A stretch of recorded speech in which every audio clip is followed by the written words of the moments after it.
Wow, stories.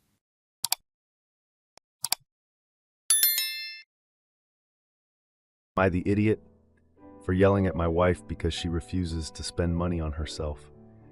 Am I the idiot for yelling at my wife because she won't accept expensive gifts after I got sober?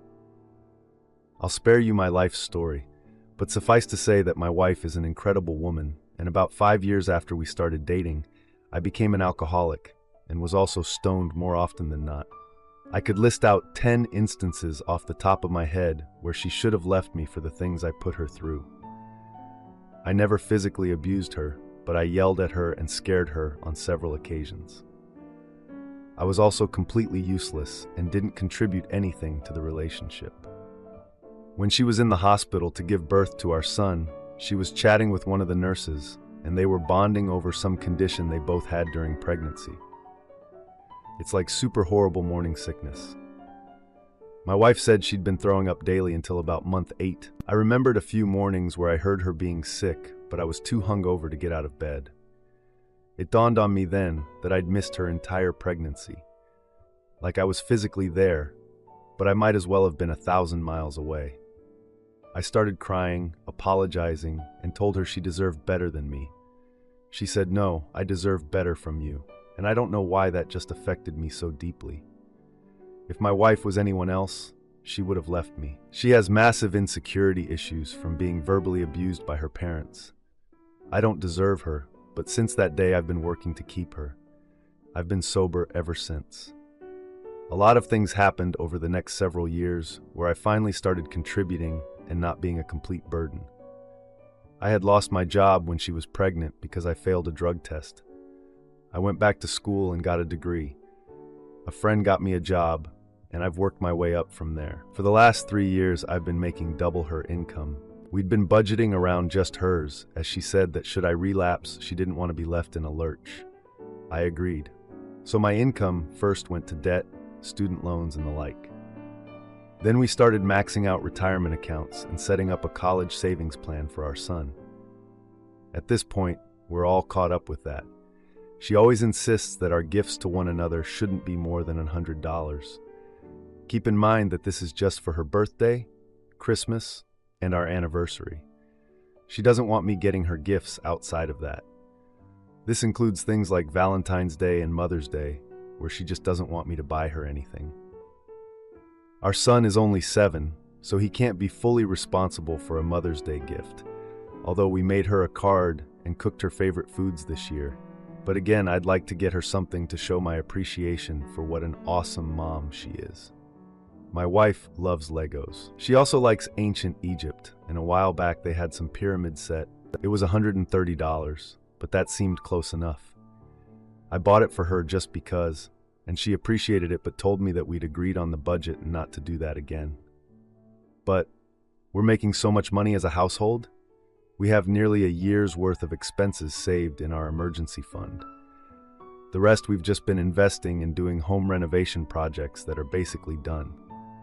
So for Christmas, I bought her that Rivendell set, which is like $500, and gave it to my brother and sister-in-law to give to her.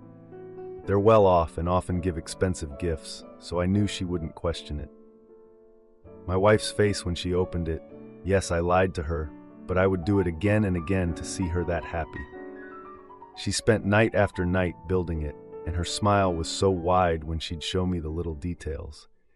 The joy in knowing that I was the reason she was that happy, nothing compares. Since then, I've just been finding sneaky ways to get things for her, but I feel like an idiot for lying. I should be able to spend money on her without being covert about it. She doesn't care if I spend money on our child. Doesn't matter if what I buy is for the family, but if I spend anything on her, she tries to tell me not to. When we go on date nights, she always gets the cheapest menu item she can find, or wants to go to inexpensive restaurants, even though I know for a fact this woman loves sushi. She doesn't drink anything but water because it's free. Like, she's living as if we're in poverty. Tonight, I tried to talk to her about it again. I got really upset and said I didn't understand what the point of doing all that self-improvement was if she wasn't going to let me provide for her. She just said that spending money on her was a waste, and there were better uses. She kept talking about lifestyle creep, but wanting to be able to buy my wife Legos once in a while isn't going to make us adjust to a higher standard of living. She started talking about what if one of us gets cancer or gets in a horrible car wreck or some other expensive medical issue. Like, sure, that can happen, but really? We can buy our child $200 worth of toys for his birthday, but if I spend money on her, suddenly we're at risk? I yelled at her, saying that spending money on her wasn't a waste to me and that it was unfair now that I was the breadwinner. She wouldn't just let me provide for her. The problem isn't really what I said, I think, but more that I yelled it. She basically just shut down at that moment and was crying. I told her that I really needed to have this conversation with her, but clearly I couldn't do it without getting overly emotional, and so it wasn't fair to her.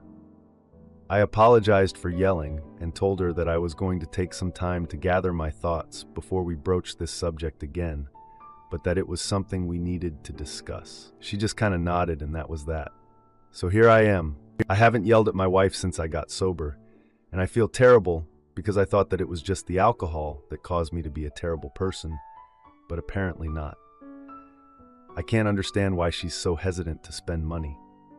She mentions things like lifestyle creep, but we're set. Even if I lost my job, I have a resume now and we have a ton of savings, no debt, etc. We'd be fine. I want to be able to buy her things. I want to take her out. I want to do things to make her happy and give her tangible evidence that all those times she should have left weren't a complete waste, that she didn't make a mistake staying with me. But she just won't let me, and I don't understand. I'm hoping you might be able to give some advice. My plan is to figure out exactly what I want to say, maybe write a script, and try to find some sort of compromise. I'm sure a big part of this is that for 4 years I made her life absolutely miserable, and she had to do everything on her own. I want to be sensitive to that, but also it's been 7 years that I've been sober. I feel like I've proved that I wouldn't do that to her again, especially now that we have a child. To add, I just got a chance to check this thread, and I wanted to say how much I appreciate the number of comments and direct messages. I've only just skimmed them, but I wanted to assure everyone that I will go through each and every one of them later tonight. Sundays are the day I take my child out so we can hang with my brothers and their kids, and my wife can have a quiet house while she reads. I promise that when I have time, I'll reply to those of you with additional questions and take to heart those of you pointing out what a colossal jerk I've been. I clearly need some introspection to figure out why I think manipulating my wife into a happy reaction will somehow assuage the guilt I feel over our past. Now, for a few comments before the update. Comment 1. Buying her expensive gifts is not providing for her. She is obviously a frugal person. These people care about stability, and having money makes them feel stable and secure. Having a safety net is security. Living off one income is security. Buying random expensive gifts is threatening and scary to a person like that. It's wasteful and foolish. Of course, a gift from someone else is nice, but not when that money comes from her security net, also known as the family money. Do you own a house? Do you have life insurance? Are you on track with the 529 plan to pay for your child's college? Is there enough to pay off your house if something were to happen to you? It sounds like you are not on the same page regarding financial spending, and that is a major relationship unalived. She is right about lifestyle creep. You keep talking about wanting to buy her things and take her out. She doesn't want that. You want that to make yourself feel better about how poor your past choices were. You need to have explicit discussions about how much fun money each of you gets, and agree that the fun money purchases are free of judgment. Maybe if she can accept that the gifts you want to give her are from your fun money pot and not the family money, she will be able to relax and accept it better. Comment 2. You are equating buying material gifts to providing your wife the safety and security she truly desires. And then you yelled at her, which is absolutely the opposite of safety and security. You were an addict. You've yelled at her before and emotionally abused her, and now you've fallen into old habits. You cannot use money to undo all of that and make things all better. You need to get your priorities in order. You have put this woman through hell and neglected her. How dare you focus on what you want instead of focusing on what she needs and has needed? All things that you still are not providing for her. You need therapy, and she does too. And then you both need couples counseling together. I feel like I've proven that I wouldn't do that to her again, especially now that we have a child. But you yelled at her again, didn't you? You didn't prove anything. Now for the update. I put together a nice dinner at home to talk about money with my wife. After a little fight about spending, I realized I needed to get where she was coming from better. I've been doing well at work lately, and I wanted to celebrate our progress together. I thought about her worries about money problems and figured a nice dinner would help us talk. She got home from work looking tired, but she liked that I set everything up. We sat at the table, and I served her favorite meal. She took a deep breath and smiled, saying it was delicious.